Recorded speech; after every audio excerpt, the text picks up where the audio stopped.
lagi sama kakak Kiki, sama kakak Kiki temenin sama Mika. Selamat pagi Mika.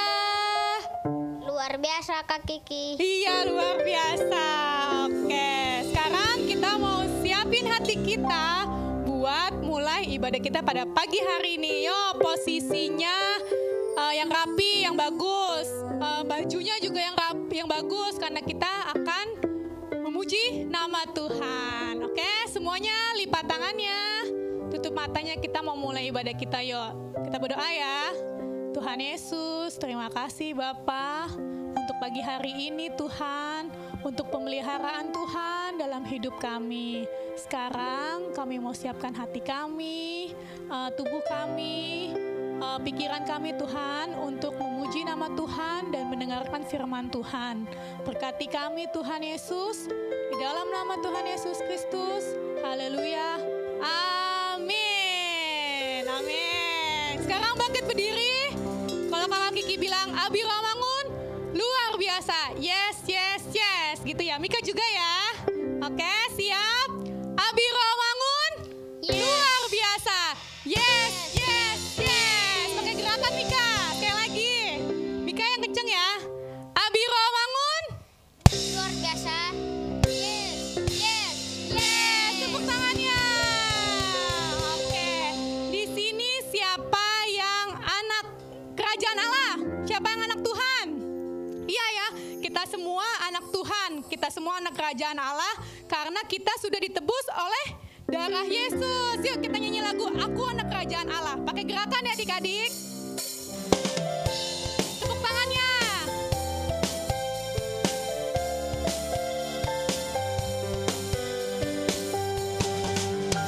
Aku anak kerajaan Allah, hidupku ditebus oleh darah Yesus. Aku hidup melayani Tuhan sampai ku besar nanti. Aku anak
film ciptaan Tuhan yang dahsyat gitu ya. Oke Mika, oke adik-adik juga ya. Kalau ada kata hebat, tangannya diginiin, kita angkat jempolnya.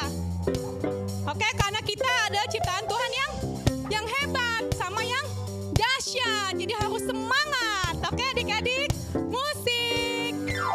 Aku ciptaan Tuhan yang hebat. Aku ciptaan Tuhan yang dahsyat. Kejadianmu ajaib, karyamu mulia. Ku berharga di mata. Oke lagi.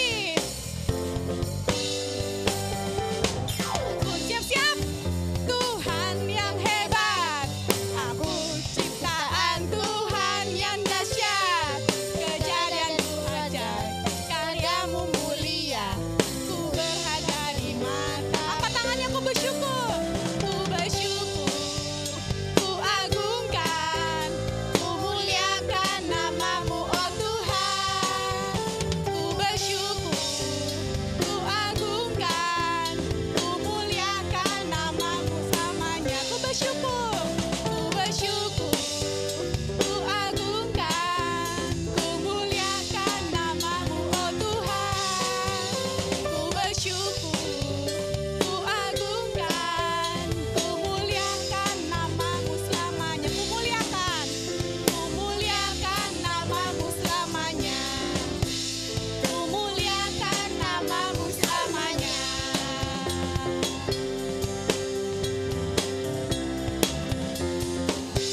Amin. Tepuk tangan buat Tuhan Yesus. Ya, sekarang boleh duduk adik-adik. Kita tenangin hati kita. Kita tenangin pikiran kita untuk dengerin firman Tuhan pada pagi hari ini. Yuk, kita mau katakan sama Tuhan Yesus, kalau Tuhan Yesus adalah terutama dalam hidup kita.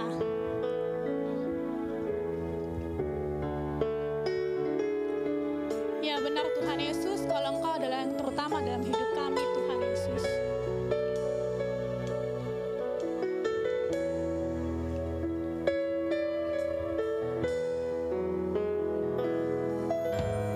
Yang terutama di dalam hidup ini, meninggikan nama Yesus.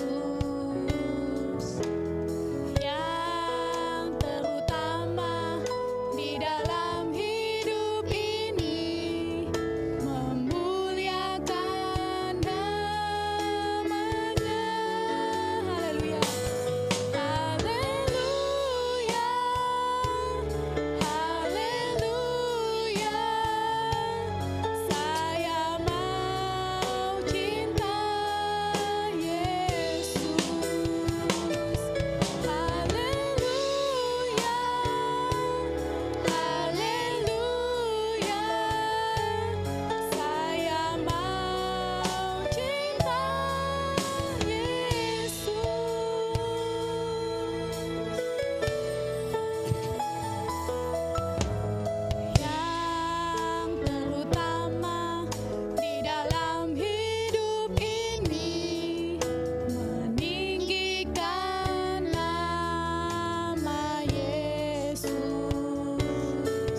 Tuhan Yesus kalau kami cinta sama Tuhan Yesus.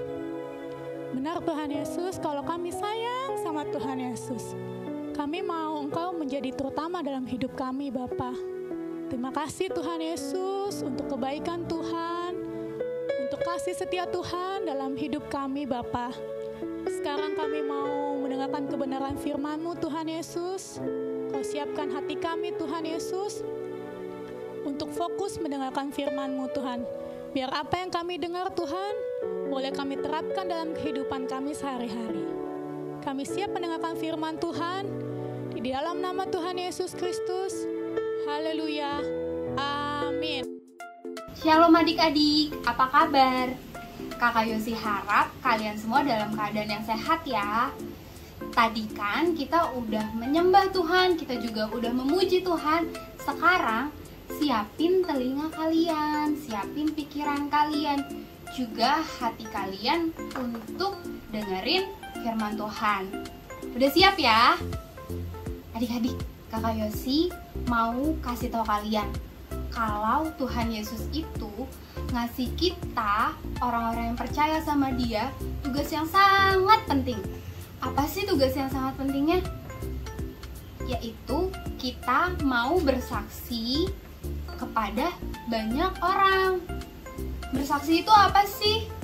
Bersaksi itu kita mau menceritakan tentang kasih-Nya Tuhan, tentang kebaikannya Tuhan Yesus, juga kehebatannya Tuhan Yesus di dalam kehidupan kita. Hari ini Kakak Yosi mau kasih beberapa contoh tokoh Alkitab yang mau bersaksi tentang Tuhan Yesus melalui profesi mereka. Siapa aja sih? Yuk kita lihat. Yesus masuk ke kota Yeriko dan berjalan terus melintasi kota itu. Pada waktu itu di situ ada yang namanya Zakeus.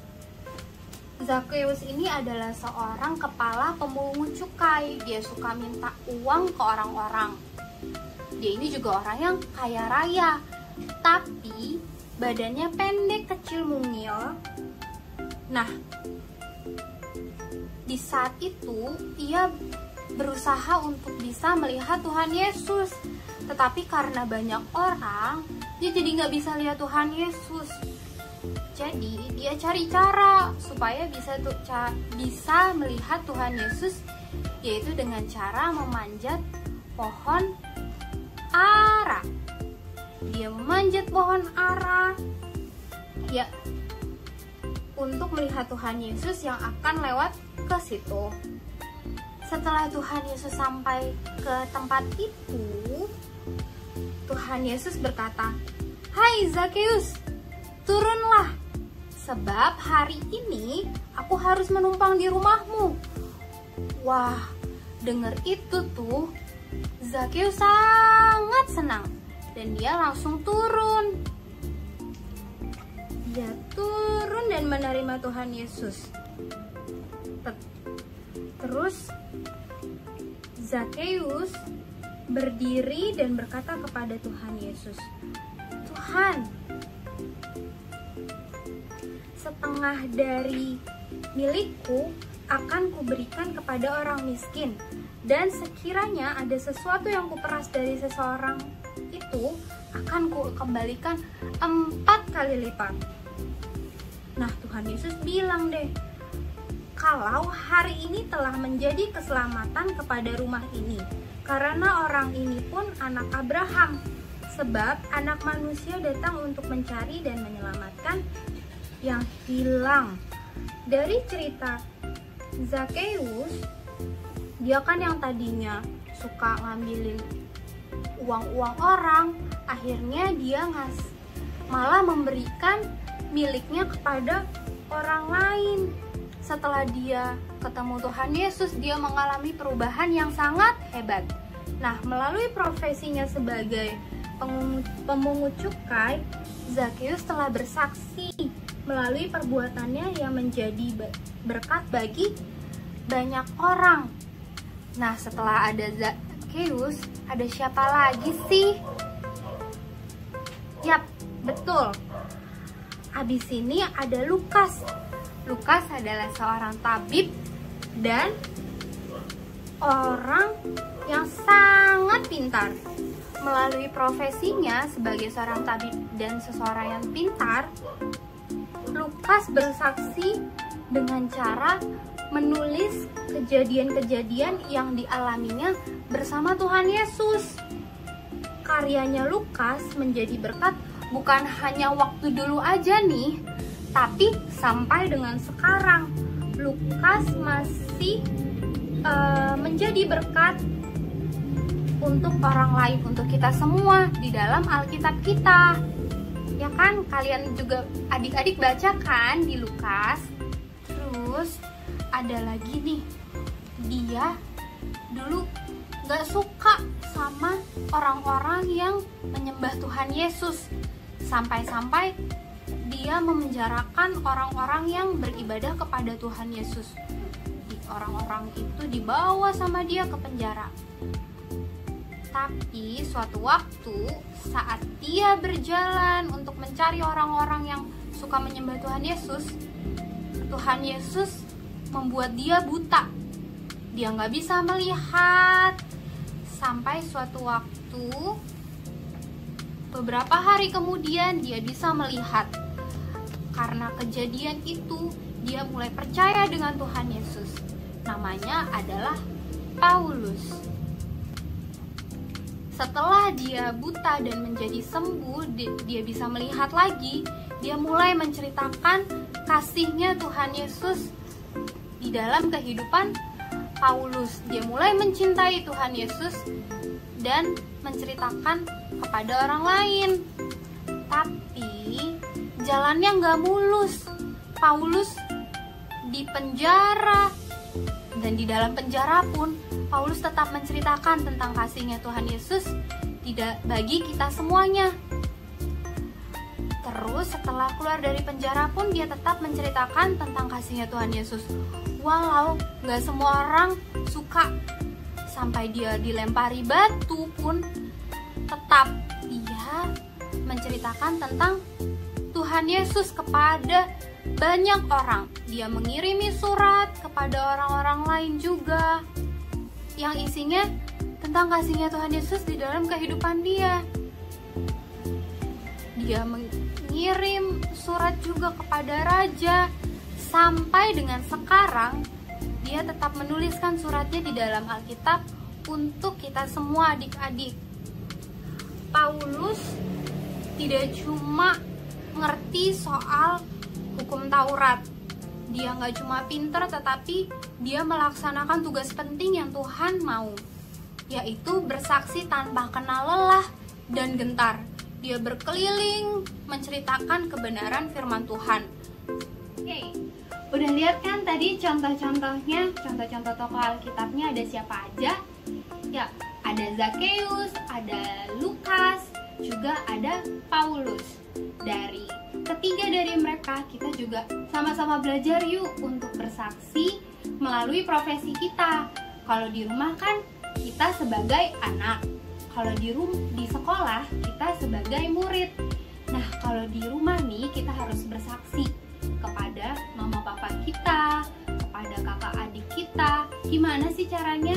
Caranya kita harus menghormati mama papa kita harus mengasihi, dan kita harus baik nih sama kakak adik kita. Kalau di sekolah nih, kan ada beberapa dari kalian yang udah mulai masuk sekolah ya, atau ada yang udah main-main keluar nih. Bersaksinya gimana sih? Bersaksinya kecil aja, simple aja. Kalian harus disiplin pakai masker. Nggak boleh tuh ditaruh di dagu atau dinaikin ke mata. Maskernya nggak boleh. Kita harus pakai maskernya pas buat nutupin hidung dan mulut kita.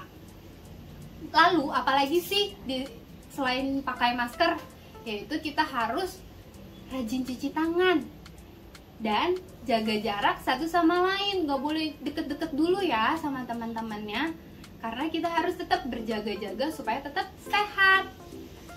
Nah, yuk adik-adik, kita sama-sama belajar yuk bersaksi di dalam kehidupan sehari-hari kita. Kakak Yosi mau kasih kalian ayat hafalan yaitu dari Matius 28 ayat 19 yang isinya, karena itu pergilah, jadikanlah semua bangsa muridku dan baptislah mereka dalam nama Bapa dan Anak dan Roh Kudus. Oke ya, siap ya, nanti ayat hafalannya direkam, dikirim ke guru kelas masing-masing ya. Kakak Yosi tunggu. Nah, kita kan tadi udah memuji nama Tuhan, kita juga udah dengerin firman Tuhan. Juga ada tugas nih buat kalian kan tadi, buat hafalin ayat hafalan. Sekarang kita tutup ibadah kita dengan berdoa. Lipat tangannya, tutup matanya, kita berdoa sama-sama ya. Tuhan Yesus, terima kasih untuk hari ini, untuk setiap pengajaran-Mu yang luar biasa. Jadikan kami Tuhan untuk menjadi saksi dimanapun kami berada, dan menjadi anak yang baik di dalam lingkungan keluarga kami, juga di sekolah, di sekitar lingkungan teman-teman kami. Tuhan Yesus, berikan kesehatan bagi teman-teman kami, juga berikan kesembuhan ya Bapak untuk adik-adik yang kalau ada yang sakit. Terima kasih Tuhan Yesus, kiranya Engkau yang terus memberi kekuatan, sukacita dan damai sejahtera bagi kami semua. Di dalam nama Tuhan Yesus, haleluya, amin. Sampai jumpa minggu depan, happy Sunday.